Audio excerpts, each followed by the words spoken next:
السلام علیکم ورحمۃ اللہ وبرکاتہ۔ بسم اللہ الرحمن الرحیم، الحمد للہ رب العالمین والصلاة والسلام علی رسولہ الامین، اما بعد۔ معزز و محترم ناظرین، آج کی اس ملاقات میں ہم پارہ نمبر 29 کا خلاصہ آپ کے سامنے پیش کر رہے ہیں۔ اس پارے کی سب سے پہلی سورہ ہے سورۃ الملک، سورہ نمبر 67۔ بڑی عظیم سورہ ہے، بڑی بہترین سورہ ہے، 30 آیات ہیں اس کے اندر۔ سب سے پہلے اس سورہ کی فضیلت دیکھ لیں۔ ہم سبھی جانتے ہیں، پیارے نبی صلی اللہ علیہ وسلم نے حدیث کے اندر بیان کیا، المانعہ من عذاب القبر، کہ یہ سورہ جو ہے یہ قبر کے عذاب سے بچانے والی ہے، قبر کے عذاب کو روک دینے والی ہے۔ اس لیے اگر ہم یہ چاہتے ہیں کہ ہم قبر کے عذاب سے محفوظ رہیں تو ہمیں اس کا ایک طریقہ یہ بتایا گیا کہ ہم روزانہ سورۃ الملک کی تلاوت کیا کریں۔ اس سورہ کے اندر اللہ رب العالمین نے ابتدا میں موت و حیات کا مقصد بیان کیا، الذی خلق الموت والحیات لیبلوکم ایکم احسن عملا۔ پھر اس کے بعد اللہ نے آگے چل کر ستاروں کی تخلیق کے مقاصد بیان کیے کہ اللہ نے ستاروں کو کیوں پیدا کیا، وَلَقَدْ زَيَّنَّا السَّمَاءَ الدُّنْيَا بِمَصَابِيحَ وَجَعَلْنَاهَا رُجُومًا لِلشَّيَاطِينِ۔ پھر اللہ رب العالمین نے جہنم میں لوگوں کے ڈالے جانے کا منظر ذکر کیا، اذا القوا فیہا سمعوا لها شہیقا وہی تفور تکاد تمیز من الغیظ کلما القی فیہا فوج سألہم خزنتها، کہ جب کوئی گروہ جہنم میں ڈالا جائے گا تو جہنم کا داروغہ پوچھے گا، الم یأتکم نذیر، کوئی ڈرانے والا نہیں آیا؟ قالوا بلا، تو وہ لوگ کہیں گے کہ آیا تو تھا، فکذبنا وقلنا ما نزل اللہ من شیء، لیکن ہم نے ہی اسے جھٹلا دیا اور ہم نے کہا کہ اللہ نے کوئی چیز نازل نہیں کی، ان انتم الا فی ضلال کبیر، اور ہم نے ان لوگوں سے کہا، ان رسولوں سے کہا کہ تم بڑی گمراہی میں ہو۔ پھر وہ جہنمی کہیں گے، لو کنا نسمع ونعقل ما کنا فی اصحاب السعیر، اے کاش ہم نے سنا ہوتا، سمجھا ہوتا تو آج ہم جہنم والوں میں سے نہ ہوتے۔ پھر اس سورہ کے اندر اللہ رب العالمین نے اس بات کا بھی تذکرہ کیا ہے کہ اللہ سینوں کے راز کو بھی جانتا ہے، وَأَسِرُّوا قَوْلَكُمْ أَوِ اجْهَرُوا بِهِ، آپ اپنی بات کو چھپائیں یا ظاہر کریں، إِنَّهُ عَلِيمٌ بِذَاتِ الصُّدُورِ، بے شک وہ رب سینوں کے راز کو بھی جانتا ہے۔ پھر اللہ رب العالمین نے انسانوں کے تعلق سے بات بیان کی کہ انسان کس بات کی وجہ سے اپنے رب سے نہیں ڈرتا ہے، اسے رب سے ڈرنا چاہیے۔ ہو سکتا ہے وہ آسمان سے کوئی عذاب نازل کر دے یا اس طریقے کی کسی اور پریشانی میں تمہیں مبتلا کر دے۔ پھر اللہ نے کہا کہ ہم نے انسان کو بہت ساری نعمتیں دی ہیں، قُلْ هُوَ الَّذِي أَنشَأَكُمْ وَجَعَلَ لَكُمُ السَّمْعَ وَالْأَبْصَارَ وَالْأَفْئِدَةَ، اللہ نے پیدا کیا، کان دیا، آنکھ دیا، دل دیا، لیکن اللہ کہتا قَلِيلًا مَا تَشْكُرُونَ، اس کے باوجود بھی انسان بہت کم شکر ادا کرتا ہے۔ قیامت کا حقیقی علم اللہ کے پاس ہے، قُلْ إِنَّمَا الْعِلْمُ عِنْدَ اللَّهِ، قیامت کب آئے گی اس کی حقیقی جانکاری اللہ رب العالمین کے پاس ہے۔ اور پھر اس سورہ کے اخیر میں اللہ نے اس بات کا تذکرہ کیا، قُلْ أَرَأَيْتُمْ إِنْ أَصْبَحَ مَاؤُكُمْ غَوْرًا فَمَنْ يَأْتِيكُمْ بِمَاءٍ مَّعِينٍ، کہ آپ کہہ دیجئے کہ تم بتاؤ کہ اگر تمہارا یہ پانی نیچے زمین کی تہ میں چلا جائے تو کون ہے جو تمہیں صاف و شفاف اور جاری پانی لا کر دے گا؟ یعنی اللہ تمہیں پانی کی نعمت سے اس نے نوازا ہے، لہٰذا اس نعمت پر اس کا شکر ادا کرو اور اپنے رب کی ذات کو پہچان لو اور اس پر ایمان لے آؤ۔ پھر اس کے بعد سورۃ القلم، جسے سورہ نون بھی کہا جاتا ہے، سورہ نمبر 68 کا آغاز ہوتا ہے۔ اس کے اندر ابتدا میں اللہ نے پیارے نبی صلی اللہ علیہ وسلم کے اخلاق کی گواہی دی، وَإِنَّكَ لَعَلَىٰ خُلُقٍ عَظِيمٍ۔ پھر اللہ نے آگے چل کر کہا کہ اخلاقی پستیوں کے جو لوگ شکار ہیں ان کی اطاعت سے اپنے آپ کو بچاؤ، وَلَا تُطِعْ كُلَّ حَلَّافٍ مَّهِينٍ هَمَّازٍ مَّشَّاءٍ بِنَمِيمٍ مَّنَّاعٍ لِّلْخَيْرِ مُعْتَدٍ أَثِيمٍ عُتُلٍّ بَعْدَ ذَلِكَ زَنِيمٍ أَن كَانَ ذَا مَالٍ وَبَنِينَ۔ یہ اللہ رب العالمین نے ایسے انسان کی صفات کا تذکرہ کیا ہے۔ پھر اللہ نے اصحاب الجنہ کا ایک واقعہ ذکر کیا ہے جو آپ قرآن مجید اٹھا کر سورہ نون، سورۃ القلم کے اندر دیکھ سکتے ہیں، پڑھ سکتے ہیں اور اس سے عبرت حاصل کر سکتے ہیں کہ اللہ نے ہمیں جو دیا ہے اس میں سے دوسرے لوگوں پر بھی ہمیں خرچ کرتے رہنا چاہیے اور اللہ کے عذاب سے اپنے آپ کو بچانے کی کوشش کرنا چاہیے۔ پھر اس سورہ کے اخیر میں اللہ نے مچھلی والے نبی کا تذکرہ کیا ہے اور ان کے ذریعے پیارے نبی صلی اللہ علیہ وسلم کو نصیحت کی، فاصبر لحکم ربک ولا تکن کصاحب الحوت اذ نادى وهو مکظوم۔ پھر سورۃ الحاقہ، سورہ نمبر 69 کا آغاز ہوتا ہے اور اس کی ابتدا میں اللہ مختلف قوموں کی ہلاکت و بربادی کا تذکرہ کیا ہے اور قوم عاد، قوم سمود اور موسیٰ علیہ السلام کی قوم فرعون اور حضرت نوح علیہ السلام کی قوم کا تذکرہ، ان کی تباہی و بربادی کی باتیں اللہ نے بیان کی ہے۔ قیامت کیسے واقع ہوگی اس کی کیفیت اللہ نے ذکر کی۔ فَإِذَا نُفِخَ فِي الصُّورِ نَفْخَةٌ وَاحِدَةٌ وَحُمِلَتِ الْأَرْضُ وَالْجِبَالُ فَدُكَّتَا دَكَّةً وَاحِدَةً۔ یہ میں آپ کے سامنے صرف مضامین رکھ رہا ہوں ان پاروں کی اور ان پاروں کے حوالے سے صورتوں کی۔ آپ قرآن اٹھا کر دیکھ سکتے ہیں، پڑھ سکتے ہیں جو بھی آپ جاننا چاہتے ہوں جس سورہ کے حوالے سے۔ پھر اس کے بعد اللہ نے اسی سورہ میں اعمال نامے دیے جانے کا تذکرہ کیا ہے کہ فَأَمَّا مَنْ أُوتِيَ كِتَابَهُ بِيَمِينِهِ فَيَقُولُ هَاؤُمُ اقْرَءُوا كِتَابِيَهْ، جس کا نام اعمال دائیں ہاتھ میں رائٹ ہینڈ میں ملا سمجھ لیں کہ وہ کامیاب۔ وَأَمَّا مَنْ أُوتِيَ كِتَابَهُ بِشِمَالِهِ فَيَقُولُ يَا لَيْتَنِي لَمْ أُوتَ كِتَابِيَهْ، اور جس کا نام اعمال بائیں ہاتھ میں دیا گیا سمجھ لیں کہ وہ ناکام ہو گیا اور نا مراد ہو گیا۔ اسی طریقے سے پھر اللہ رب العالمین نے جنتیوں کو ملنے والی نعمتوں اور جہنمیوں کو ملنے والی سزاؤں کا تذکرہ کیا ہے، اور پھر اللہ نے اسی سورہ میں یہ بات بیان کی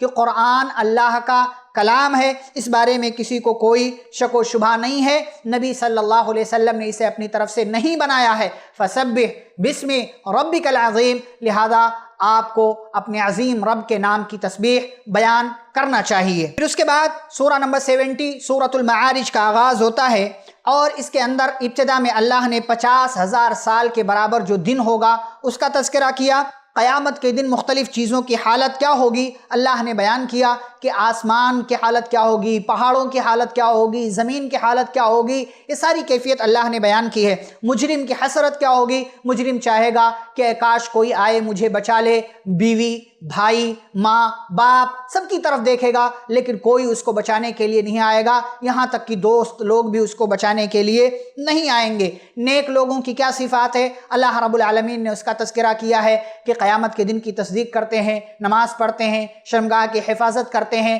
اور سچی گواہی دیتے ہیں، اور پھر اس کے بعد اللہ رب العالمین نے کہا کہ امانتوں میں خیانت نہیں کرتے، عہد و پیمان کو پورا کرتے ہیں، اور پھر اخیر میں پھر اسی نماز کی طرف پلٹ گئے اللہ رب العالمین، اور اس کے بعد کہا اولئک فی جنات مکرمون، یہ ایسے لوگ ہیں جنہیں عزت کے ساتھ جنت کے اندر داخل کر دیا جائے گا۔ پھر جس دن انسان قبر سے دوڑتا ہوا نکلے گا اللہ نے اس کا تذکرہ کیا، یوم یخرجون من الاجداث سراعا کأنہم الی نصب یوفضون۔ پھر سورہ نمبر 71 سورہ نوح کا آغاز ہوتا ہے، اور اس کے اندر مکمل اللہ نے حضرت نوح علیہ السلام کی دعوت اور قوم کی نافرمانی اور حضرت نوح علیہ السلام کی نصیحتیں، اور پھر اس کے بعد قوم کی ہلاکت و بربادی کا تذکرہ کیا ہے کہ کس طریقے سے قوم والے حضرت نوح علیہ السلام کے تعلق سے طرح طرح کی باتیں کرتے تھے، وہ ود، سوا، یغوث، یعوق، نصر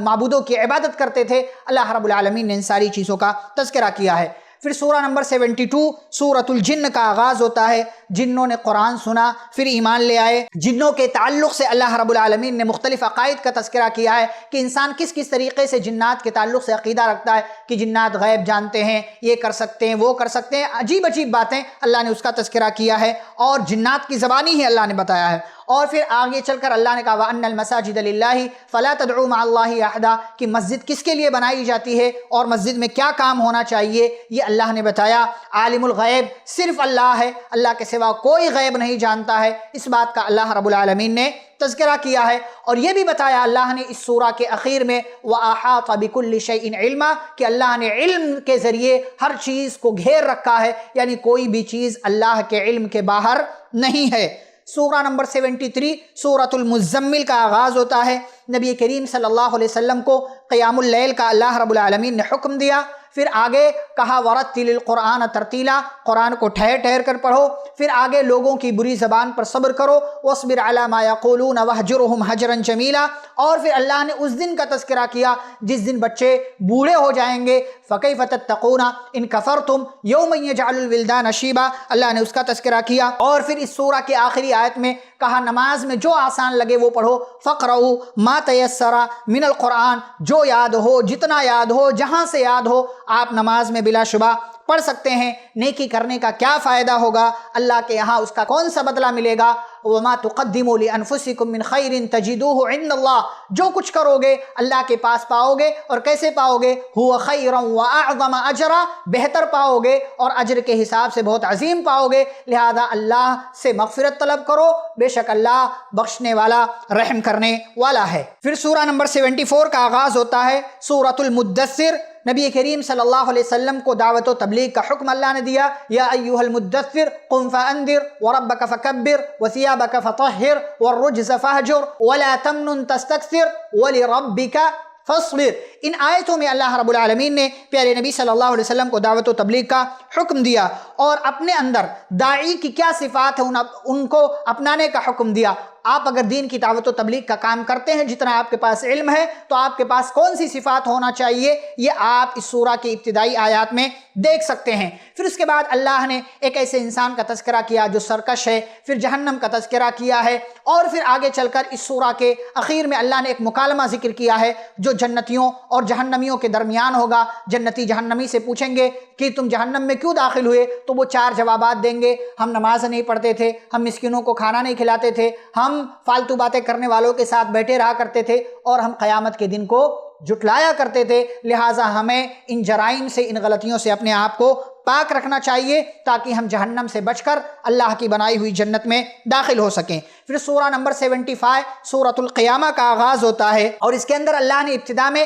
انسان کی ایک غلط فہمی کا تذکرہ کیا ہے۔ ایحسب الانسان ان لن نجمع عظامہ، انسان یہ سمجھتا ہے کہ ہم انسان کی ہڈیوں کو مر جانے کے بعد اکٹھا نہیں کر پائیں گے۔ اللہ نے جواب دیا بلا قادرین علی ان نسوی بنانہ، یہ انسان غلط سوچتا ہے، یہ غلط فہمی میں ہے، بلکہ ہم اس بات پر بھی قادر ہیں کہ انسان کی انگلیوں کے ایک ایک پور کو بھی جمع کر لیں۔ یہ قرآن کا معجزہ ہے، اللہ رب العالمین کی قدرت کی ایک دلیل ہے جس کا آج دنیا اعتراف کرتی ہے، اور وہ یہ ہے کہ اللہ نے بتایا کہ انگلیوں کے پور کی انسانی جسم میں کتنی اہمیت ہے۔ اسی لیے آج مختلف موقعوں پر انسان کے فنگر پرنٹ لیے جاتے ہیں، کیونکہ ایک انسان کا فنگر پرنٹ دوسرے انسان کے فنگر پرنٹ سے میچ نہیں ہوتا ہے۔ پھر اللہ رب العالمین نے جب قیامت آئے گی تو کیا ہوگا، فَإِذَا بَرِقَ الْبَصَرُ وَخَسَفَ الْقَمَرُ وَجُمِعَ الشَّمْسُ وَالْقَمَرُ يَقُولُ الْإِنسَانُ يَوْمَئِذٍ أَيْنَ الْمَفَرُّ كَلَّا لَا وَزَرَ إِلَىٰ رَبِّكَ يَوْمَئِذٍ الْمُسْتَقَرُّ۔ یہ اللہ نے کئی ساری باتیں بیان کی ہیں۔ قرآن پڑھنے میں جلدی مت کرو، اللہ نے پیارے نبی صلی اللہ علیہ وسلم کو منع کیا۔ روشن اور سیاہ چہرے اللہ نے بیان کیے، وجوہ یومئذ ناظرہ الی ربها ناظرہ ووجوہ یومئذ باسرہ، اللہ نے دونوں قسم کے چہروں کا تذکرہ کیا ہے۔ اور پھر اللہ نے کہا کیا انسان یہ سمجھتا ہے ایحسب الانسان ان یترک سدی، کہ ہم اسے بیکار چھوڑ دیں گے؟ نہیں، بلکہ ہم اسے اپنے پاس بلائیں گے اور اس کے عمل کا ہم اس سے حساب لیں گے۔ پھر سورہ نمبر 76 سورۃ الدہر یا سورۃ الانسان کا آغاز ہوتا ہے، اور اللہ رب العالمین نے اس سورہ کی ابتدا میں کہا کہ ہم نے انسان کو دونوں راستے دکھا دیے، چاہے وہ شکر گزار بن جائے یا نہ شکرہ بن جائے۔ نیک لوگوں کو جنت میں ملنے والی کیا نعمتیں ہیں، اللہ نے کئی آیتوں کے اندر اس کا تذکرہ کیا۔ اور پھر اللہ نے یہ بھی کہا وَاذْكُرِ اسْمَ رَبِّكَ بُكْرَةً وَأَصِيلًا، صبح شام اپنے رب کے نام کی مالا جپتے رہو، اپنے رب کا نام لیتے رہو، ذکر کرتے رہو۔ اور یہ عقیدہ بھی اللہ نے دیا کہ جب تک اللہ نہ چاہے کچھ نہیں ہوتا، وَمَا تَشَاءُونَ إِلَّا أَن يَشَاءَ اللَّهُ، صرف ہمارے چاہ لینے سے کچھ نہیں ہوتا جب تک کہ اللہ کی مشیت بھی شامل نہ ہو جائے۔ پھر اس پارے کی آخری سورہ نمبر 77 سورۃ المرسلات کا آغاز ہوتا ہے، اور اس میں قیامت کے وقوع کے لیے مختلف چیزوں کی قسمیں کھا کر اللہ نے قیامت کی ہولناکی کا تذکرہ کیا ہے۔ مختلف نعمتوں کو جھٹلانے والے کے لیے اللہ نے کہا کہ ایسے لوگوں کے لیے ویل ہے، فَوَيْلٌ يَوْمَئِذٍ لِّلْمُكَذِّبِينَ، وَيْلٌ يَوْمَئِذٍ لِّلْمُكَذِّبِينَ، اللہ نے کہا کہ اس دن ویل ہوگا اس شخص کے لیے جو جھٹلاتا ہے اللہ کی اس نعمت کو۔ اور پھر اس سورہ کے آخر میں اللہ نے بہت ہی اچھے انداز میں سوال کیا فَبِأَيِّ حَدِيثٍ بَعْدَهُ يُؤْمِنُونَ، اگر لوگ اس قرآن پر ایمان نہیں لاتے تو اس قرآن کے بعد اب وہ کس پر ایمان لائیں گے؟ لہٰذا پوری دنیا کے انسانوں کو قرآن کو پڑھنا چاہیے اور قرآن پر ہی ایمان لا کر اپنی دنیا بھی سنوارنا چاہیے اور اپنی آخرت کو بھی بنانے کی فکر کرنا چاہیے۔ رب العالمین ہم سبھی کو اس کی توفیق عطا فرمائے، آمین۔ وصلی اللہ علی النبی الکریم، والسلام علیکم ورحمۃ اللہ وبرکاتہ۔